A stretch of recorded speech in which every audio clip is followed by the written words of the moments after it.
Subscribe to the Crime Desk now for exclusive members-only trial episodes and much more. Just head over to thecrimedesk.com now. That's thecrimedesk.com. The Crime Desk. Arresting podcasts. Hi everyone, Caroline and Liz here. A quick one to let you know some exciting news. We get such great feedback from all of our listeners all the time, and we so love hearing from you. Everyone's been so invested in all the cases we've covered so far. And of course, we're going to keep on bringing you more trials from across the UK and beyond on the usual feed. But we get so many requests to cover even more cases or to answer questions about the trials that we're covering. So that's what we're going to do, which is what's so exciting. We're launching the Trial Plus, which will be for members only. And what the Trial Plus will be doing is bringing you some of the content that we can't always bring you on the trial. We'll be looking at other significant cases from across the world, and we'll also be bringing you more in-depth reporting of the trials we've been covering on the main feed. Coming up in the first couple of weeks, we're going to be chatting about celebrity cases and what happened when celebs find themselves in court. But to kick it off, we've got a special series about the Lucy Letby case. We're not going to tell you much more about that here, but it's well worth subscribing if you've been following that one. These episodes are going to be exclusive to the Trial Plus members only. So if you're listening to the trial now, just scroll up and hit the subscribe button or visit thecrimedesk.com. We'd love you to join us. May 23rd, 1862. The soldiers of the 1st Maryland Infantry Regiment are on the lines, both of them. Though the blue and gray uniforms of the Confederacy and Union divide these men, they are all Marylanders, neighbors, colleagues, even brothers, fighting it out in a battle that perfectly captures the most poignant reality of a nation at war with itself. Join me, Don Wildman, on American History Hit as we return to the battlefields of the Civil War. Why did this war begin? How was it fought? And how did it all pan out? American History Hit, a podcast from History Hit. Listen wherever you get your podcasts. The Trial Update.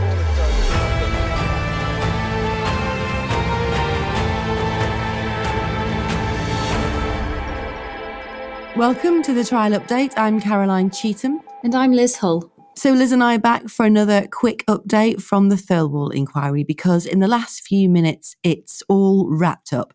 7 months of evidence is all done and we now wait to see her findings. Lady Justice Thirlwall thanked everyone for helping things to run smoothly and actually for it all to run ahead of time. Believe me, that is unusual for any kind of inquiry.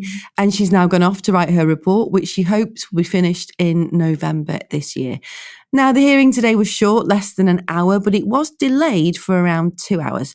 And that's maybe explained by the fact that before she did wrap things up in Liverpool, she did two things. She gave us a ruling on the application, which was made yesterday by 4 of the senior managers to pause the inquiry.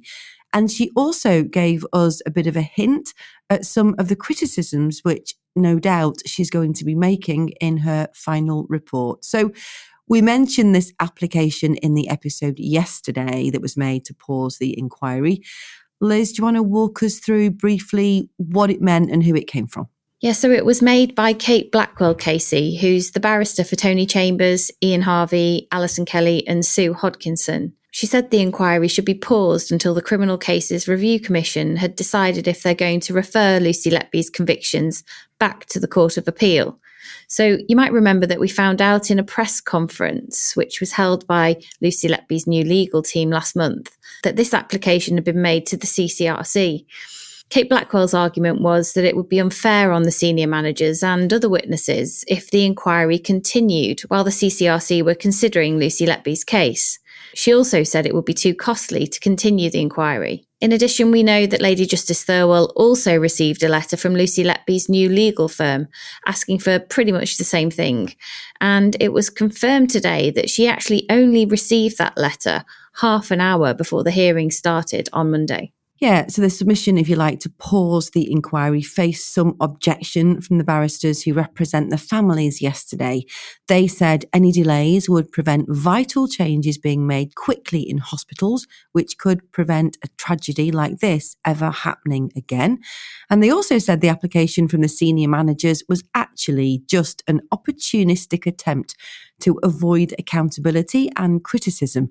The letter from Lucy Letby they described as a cynical ploy to continue to control the narrative. And so today, Lady Justice Thirlwall dismissed that application to pause her inquiry. She said it had come from the senior managers and appeared to have been prompted by, as we said, that press conference, which was held by Lucy Letby's new legal team in early February. She said the arguments around costs weren't accepted because the expensive part of the inquiry, which we know have run up to around £10 million already, were now over. She said experience had taught her that delaying writing her report would only cost the taxpayer even more. She said there was no indication from the CCRC how long their review of Lucy Letby's convictions could take. She also said it wasn't for her to weigh the merits of Lucy Letby's application to the CCRC. And actually, what we do know is while the CCRC have the preliminary reports to support her application, they don't yet have the full reports. But Lady Justice Thirlwall said any review would be lengthy, so the pause would be outside her control. And effectively, she said it would end up being a suspension of the inquiry. She also said that in terms of fairness, she had to be fair to everyone and not just a single group of people. And on that basis, she threw out the application from Lucy Letby and from the senior managers. And she also took a minute to remind people what Lucy Letby is convicted of. The history of her convictions at 2 trials and the dismissal of her 2 applications for leave to appeal her convictions has been set out on earlier occasions, and I do not repeat it. As matters stand, Lucy Letby is serving 15 whole life sentences for offences of murder and attempted murder. I have approached the inquiry on the basis that Lucy Letby is guilty of the crimes of which she has been convicted. That she is guilty is the consequence of the convictions under the law of this country. As I have said before, it is not the actions of Lucy Letby that I am scrutinising. It is the actions of all those who were in the hospital and within the terms of reference, whose actions I am reviewing, what they did at the time, in the light of what they knew at the time, and in the light of what they should have known at the time. She also made another point too, and it's this, that the medical records of the babies and their mothers had to be used at times during this public inquiry. It was necessary, she said, in order for the full facts to be outlined. But that had been done with sensitivity and with permission, the consent of the parents, and they'd had advance notice of when that would be happening so they could be prepared and supported. Now, Lady Justice Thirlwall didn't say this explicitly, but the implication she gave was this wasn't done in either of the press conferences which have been held by Lucy Letby's new legal team. Press conferences which were at times live on TV and which discussed at length the private medical information of some of the victims and their mothers. But Lady Justice Thirlwall did say this.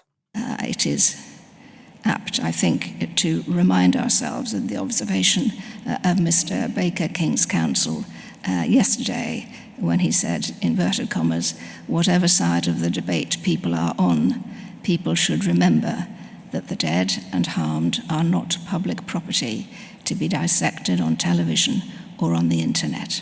Finally, she gave us a bit of a hint of what might be coming in her final report. And some of it's probably not particularly surprising, really, after all we've heard during the last 7 months.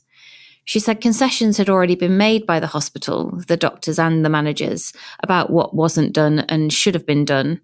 She said the managers had accepted they should have communicated better with the families and given the doctors better support. But most importantly, she said this. There was a total failure of safeguarding at every level, and that will not change. So that's it today, for now at least, from Liverpool Town Hall and from the public inquiry. We'll be back here when there's more to say. But But if you do want more on what we know was happening behind the scenes at the Countess of Chester Hospital in 2015 and 2016, we've got a special mini series available right now. That's on the Trial Plus, and we'd love you to subscribe. You can find it at www.thecrimedesk.com. Alternatively, if you're listening on Apple or Spotify, just whiz over to the main Trial podcast feed and hit the subscribe button. We'll be bringing you loads of extra content there every week from now on. As usual, you can follow us at The Trial Pod on Instagram and on TikTok at Daily Mail Crime. You can leave a comment on Spotify or send us a voice note on WhatsApp on 07796 657 512. Start your message with the word trial. See you then.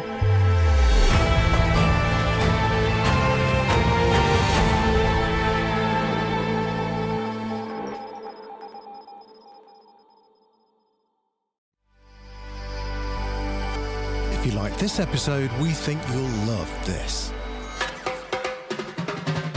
Hey, Hermania, did you hear that the Sean Spicer is coming to Magaland on Friday? I think you mean that Sean Spicer is coming back to Magaland. That's right. The former White House press secretary will join us in Magaland, and he has a new job. Whoa, another big day here in Magaland. Everyone, make sure you tune in to Welcome to Magaland every Monday, Wednesday, and Friday, wherever you get your podcasts, because you never know who will show up.